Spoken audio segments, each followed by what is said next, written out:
ठाणे महापालिकेच्या माध्यमातून सर्वंकष स्वच्छता मोहीम आज माजिवडा मनपाडा प्रभाग समिती कार्यक्षेत्रात राबवण्यात आली।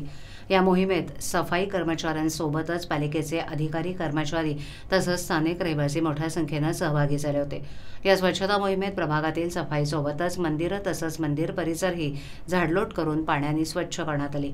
सर्वंकष स्वच्छता मोहीम ही व्यक्तीपासून समूहापर्यंत सुरू ठेवली तरी निश्चितच ठाणे शहर प्रदूषणमुक्त होईल असा विश्वास आमदार संजय केळकर यांनी व्यक्त केला।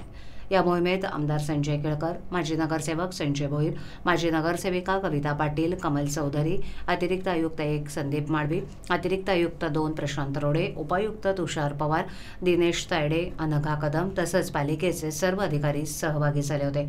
केंद्र आणि राज्य शासनाच्या निर्देशानुसार ही मोहीम संपूर्ण देशभर सुरू आहे। ठाण्यातही पालिकेच्या माध्यमातून देखील शहरात सर्वंकष स्वच्छता अभियान सुरू आहे।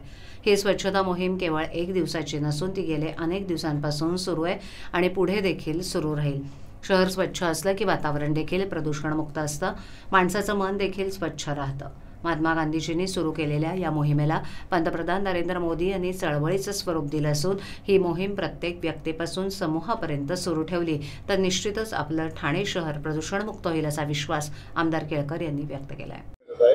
आज तुमच्या वतीने देखील या ठिकाणी स्वच्छता करण्याचं काम करण्यात येतं। ठाणे शहरामध्ये लोकसहभागामधनं आणि ठाणे महापालिकेच्या माध्यमातून आदरणीय नरेंद्र मोदीजींच्या निर्देशानुसार, महाराष्ट्र शासनाच्या निर्देशानुसार पूर्ण शहरभर लोकसहभागातून ही स्वच्छता मोहीम राबवली जाते आणि केवळ 1 दिवसाची नसून अनेक दिवस ही चालू आहे आणि पुढे देखील चालू राहणार आहे। काही मंदिरांमधली देखील स्वच्छता मोहीम पार पडलेली आहे।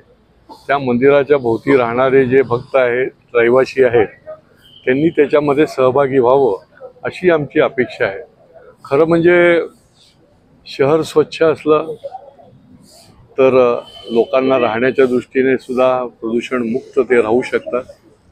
जसं मन स्वच्छ असलं की नियत साफ राहते, तसं आपलं शहर देखील स्वच्छ असलं पाहिजे आणि या भावनेने ही एक चळवळ आहे मोदींनी जी सुरू केलेली आहे।